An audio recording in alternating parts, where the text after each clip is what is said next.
Toastmasters and friends. An exciting evening to all of you. I need your help to just close your eyes for 10 seconds. Can you do it with me? Imagine you are now standing at the rooftop at the edge of a 30-story building. A strong wind is blowing into your face at about 10 degrees Celsius, sending a chill down your spine.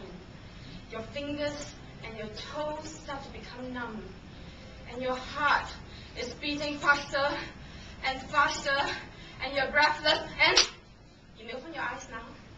That was the feeling I had when I was standing at the top of the Handler Springs of Christchurch, New Zealand, about to do my very first and very last bungee jump. So that was 8 years ago, in 2002, and I was still working with an American insurance company. I was one of their top 100 producers, and it was an incentive trip to New Zealand.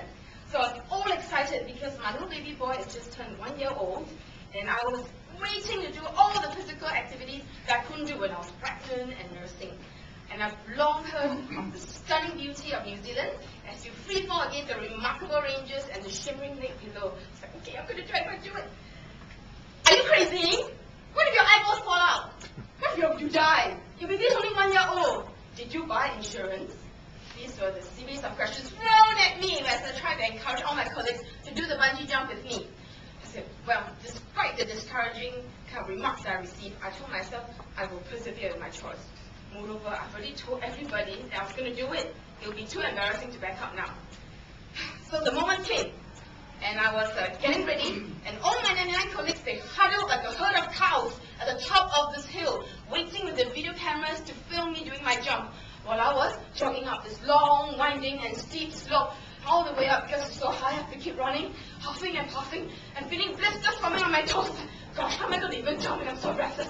And when I reached the top, I was like, oh, and then suddenly I heard sounds clapping and cheering. I was like, oh, my colleagues cheering me on. So I have to keep control my breathlessness. Clapping, oh, thank you. After trying to look very cool, so I was walking across the bridge. I heard a sound. Come on over here, mate! In a typical New Zealand accent. It was one of the two bungee jump guys called me around over to the middle of the bridge. So I limped over, trying to look cool. So when I reached the middle of the bridge, one of the guys, he sat me down. Come on, sit down. I said, all right. And he started tying this rope around my ankles. He was pulling and tugging so hard, and I felt as if the rope was biting into my skin. And I went, ouch! It hurts! I'm sorry. Should I loosen the rope? I said, oh, no. Oh, please make sure that you tie as tightly as it should be, and please make sure that I don't slip up. All right, so he went on tugging and pulling, enduring. So finally he was done, and I was like, whoa, trying to stand up, pulling myself, and I started hopping to the edge of the bridge. Okay. And when I looked down, oh my God, it was a beautiful lake, but it seemed so far away, and I felt my knees wobbling, and I was shaking and shivering, both from the cold wind at about 10 degrees Celsius, at the same time, the height. I said, what on earth did I get myself into? I'm standing there, and I was like, and they were all cheering me on. I was like, I have to look brave. I said, there's no turning back. So I thought, since I'm going to do it, I might as well do it with style. So I had this plan. I said, when I jump, I'm going to shout, I am free, and then take off like Superman. I said, okay, that's the plan. But I just rooted there for the next 10 seconds until one of the guys said, what are you waiting for? I said, don't rush me. At my own time. So I said, I am.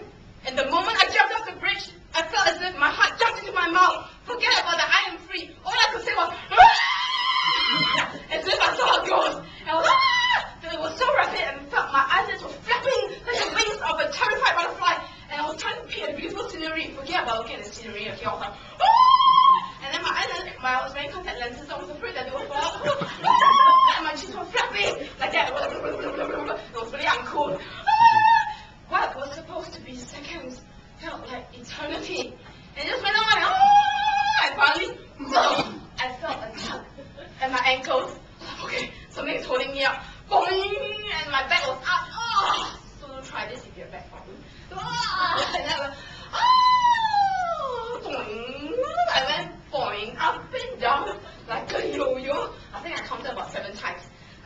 And suddenly, I heard someone go, yeah, you're alive! I was like,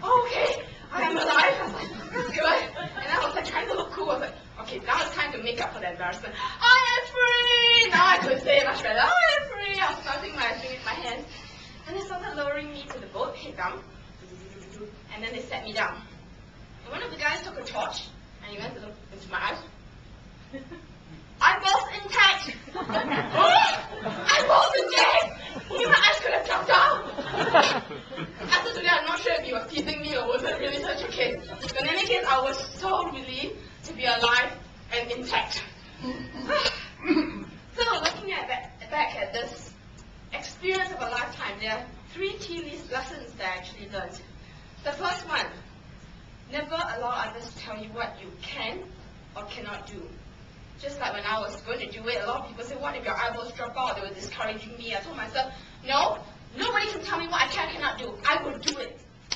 Secondly, when you set a goal, tell everyone about it. The more you tell, the less the chance that you will back up. Remember, I didn't want to back up because a lot of face. I already told everyone, it's like, oh, you're so heroic. So I was like, you got to go ahead. So tell everyone about your goal. And finally, take that leap of faith.